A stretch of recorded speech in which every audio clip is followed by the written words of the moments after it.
Hi there, my name's Tim, and here are my thoughts on G2's Ascent versus Heretics in the First Strike semi final. So let's start with the attacking side. I think G2 had a very good attacking side. I really liked how they conditioned Heretics with repeated A side hits. Um, However, I think they could have used this conditioning a little more and played with the rotates from Heretics. Um, I think when you saw the Sova from G2, when you saw the drone come out to A main, it often indicated an A hit. And I think Heretics could have used this to information a bit more and stacked more heavily towards the A site. However, we didn't see this as much as I would have expected. But even still, I think against different teams, the outcome would have been different. I think a lot more teams would have stacked towards this A site, and I think this repeated A site hit from G2 would be less effective against other teams. I would have liked them to use this conditioning and fake more towards the A site, use the B site more because I think only maybe 1 or 2 rounds ended on the B site. And this conditioning is really powerful for faking bomb sites. And I just like to see them use this a little more. One more thing is I think the spacing when looking for opening frags can be improved a little by G2. I think the spacing was a little bit too tight at times, and it kind of opened opportunities for Heretics to gain multi frags. However, we didn't see this often. We often saw kind of clean entries from G2, but I think it's just another thing that we can improve. One big thing that I kind of think G2 can really use to improve their game is kind of the positioning and timing of their lurk players.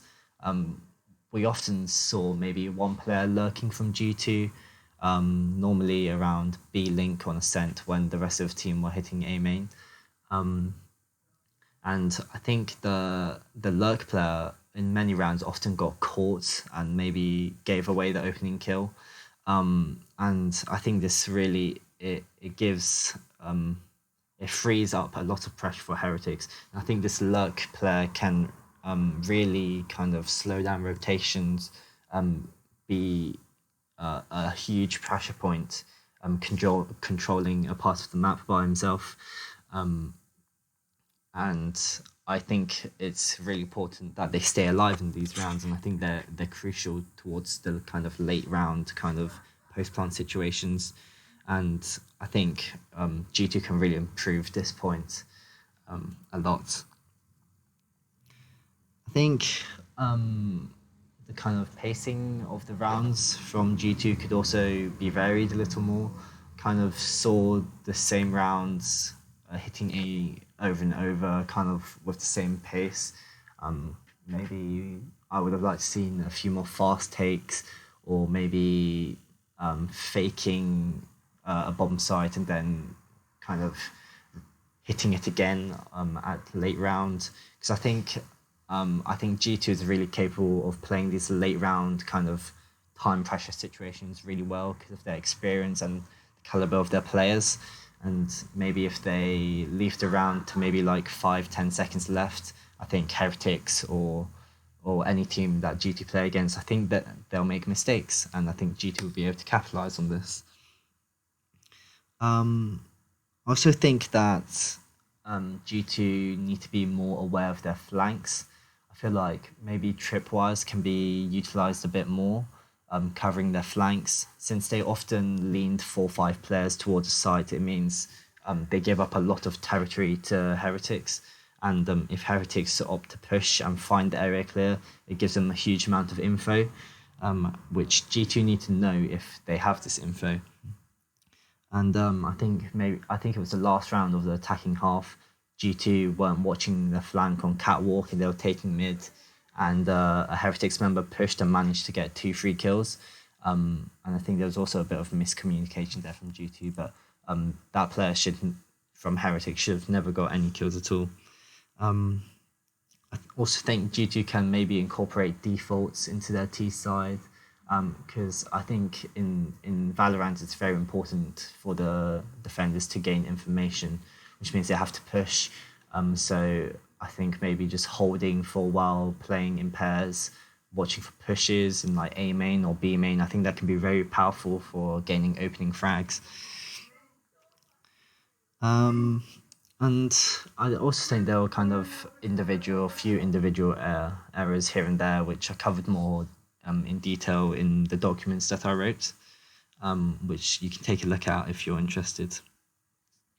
So with the defender side, which is really where we saw problems come in for G2, I think they only posted one round after a 9-3 attacking half, which is really disappointing. And I think G2 managed to gain a lot of 5 versus 4 advantages on their defender side, but didn't manage to convert it. So I think they need to kind of know what kind of protocols they want to run when they gain a 5 versus 4. They need to know if they want to play retake or if they want to kind of sit back and play crossfires when they have the man advantage and trade out for the win. I think there's many ways you can play this 5 versus 4, but it was kind of G2 didn't kind of stick to one style. Sometimes they lean to a side, but then they don't commit to the retake, and we see a 3 versus 3 retake when it could have been a 4 versus 3. However, there was a really nice setup from G2 that I really liked, where we boosted up Jet mid to look top mid, and then we had a B-Link smoke come in from Omen, and then we had G2 take control of mid, pushing up to top mid often. And I think this is really powerful, and I'd like to see G2 use that more often. In general, I think G2 kind of need more creativity and aggression on their defender side. They need to kind of use their utility to take powerful positions of the map, to gain information, because I think in Valorant it's really hard to hold a site with like 5 attackers versus 2 players on site, especially with like the whole variety of utility in Valorant. And it's not the same as CSGO, for example. I think G2 played with a real lack of information on their defender side, which meant that they often just got executed on, and it's really hard for them to hold a site. So some ideas for kind of taking territories using the Sova drone or arrow, kind of using the paranoia to kind of take areas like B main or A main. And it gives you much more room to play with if you have more territory like this.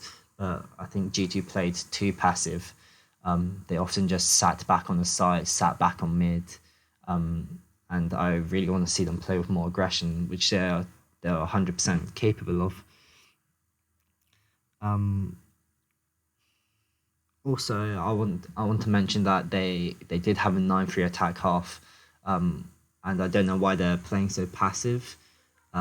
Especially you have this kind of large margin for error. You can take some risks, you can push areas, and once it got to kind of like the 10-10 scoreline, I kind of knew that G2 were going to lose, because I didn't see any change up in their setups.